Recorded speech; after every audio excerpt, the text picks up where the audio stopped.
Приветствуем вас, любители всего дешевого с AliExpress. Скорее всего, вы когда-нибудь задумывались о том, что на AliExpress можно купить китайский автомобиль. Или слышали, как кто-то где-то как-то их покупает. Особенно в преддверии мистической даты 11.11. Действительно, на большой распродаже, которую ежегодно устраивает в этот день AliExpress, сделать это можно даже якобы со скидками. Так давайте же разберем эту вкусную тему. И да, если досмотрите обзор до конца, подпишитесь и поставите лайк прямо сейчас, с меня анекдот. И не забывайте, что на нашем канале уже есть обзоры на все автомобили из Китая. Ссылку на самые популярные модели вы сейчас видите на экране и в описании к этому видео. На самом деле уже 5 лет как для пользователей AliExpress были открыты небольшие магазины по продаже автомобилей. Самым первым электрокаром, который я помню, был SDHZ. Небольшой, простенький, легкий. Стоит отметить, что большой интерес представлял не столько автомобиль, сколько его описание. Иногда можно было встретить в переводе с китайского на русский фразы типа «салон с крокодилом» или что-то вроде «мини-4 колеса легковых автомобилей, скутер, новая энергия, ТУК автомобиль, сертификации пожилых людей, мобильный скутер» или «режим рулевого управления, среднее вождение». Или как вам такое? Четырехколесный городской трехколесный велосипед для взрослых. Все мы наслышаны, как китайцы знают русский, отсюда и доля юмора. Некоторых заинтересует авто каких марок продаются на Али. Но не мучайте нас этим вопросом и не забивайте себе голову. Мы, конечно, рассказываем на своем канале про все китайские машины, но в данном случае речь идет о весьма сомнительных производителях. Судя по всему, это настоящие фабрики, но одни выпускают машины под никому неизвестными брендами, другие и вовсе не вешают никаких обозначений. Ну а зачем? Ведь на AliExpress главное не название, а цена. Часто попадаются объявления, где скорее всего пытаются продать игрушку вместо настоящей машины. Да, не удивляйтесь, наши соседи из Поднебесной тоже любят что-нибудь впарить доверчивым покупателям. Но как довезут автомобиль к нам?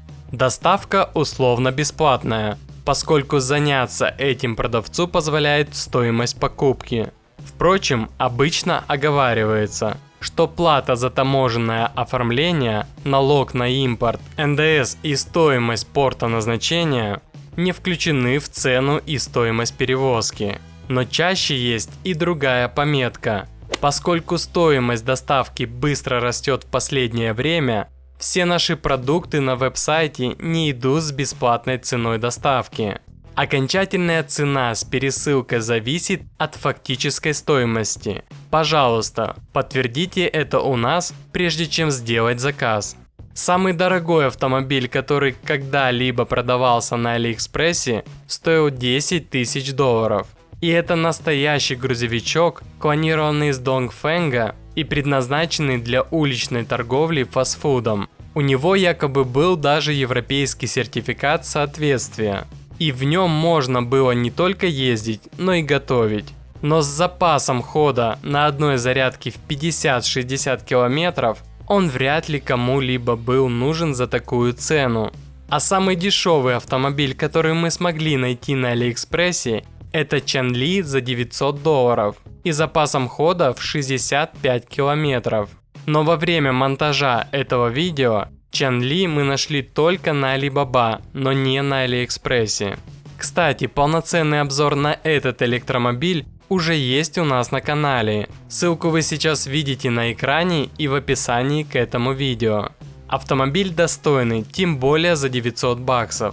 Можно купить несколько и пока один заряжается, на другом ездить. Порой под обликом маленького автомобиля скрываются обычные трехколесные скутеры. Также часто продавцы, заманивая покупателя скидками, явно мудрят, отсюда и некий диапазон цен.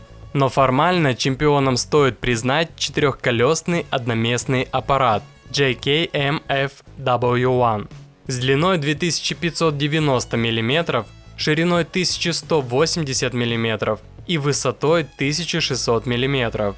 Он готов катать вас до полной разрядки батареи 80 километров. Цена $800. И кстати, он вполне симпатичный, с веретенообразной решеткой в стиле Lexus. А разве на этих капсулах смерти можно ездить? Можно, но не нужно, так как ни о какой безопасности здесь не идет и речи. Автомобили подобного типа не сертифицируются, как обычные машины, и не проходят краш-тесты.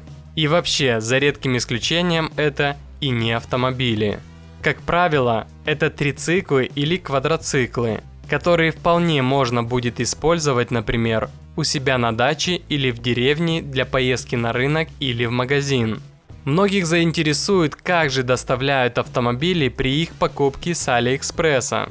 Доставка базируется на морском транспорте. Машины пакуют в боксы, боксы помещаются в контейнеры, ну и так далее. Магазины даже выкладывают фотографии, как ваш автомобиль поедет, как он будет упакован и так далее.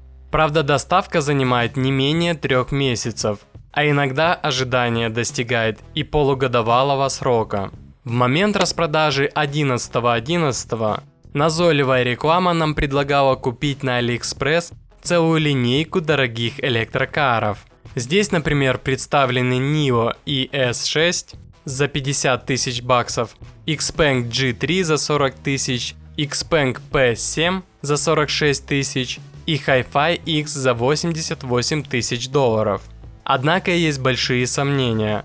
Автосалон работает с декабря 2020 года, но до сих пор не совершил ни одной продажи и даже не заработал ни одного отзыва. Ну и под конец давайте представим вам топ-5 самых лучших автомобилей с Алиэкспресса по соотношению цены и... нет, не качества, а экзотики. Первый – это электрический фургон Belio для уличной продажи фастфуда за $5000. Второй – электромобиль KNX8 за 4000 баксов. Третий – электромобиль JKMSN за $4500. На 4-м месте электрический фургон для уличной продажи фастфуда за 7000. А на 5-м электрокар KNJ2 за $3700. Ну и обещанная мною шутка юмора. Когда Олег увидел, что угоняют машину соседа, он не растерялся, выбежал на улицу и припарковался на свободное место. Ну а на этом наши полномочия все. Мы, как и всегда, ждем от вас комментарии. Была ли у вас идея когда-нибудь купить машину с Алиэкспресс? Не забудьте поставить свой царский лайк и подписаться на наш канал. Также будем рады, если вы перейдете на наш канал для просмотра других роликов. У нас есть обзор на каждый китайский автомобиль.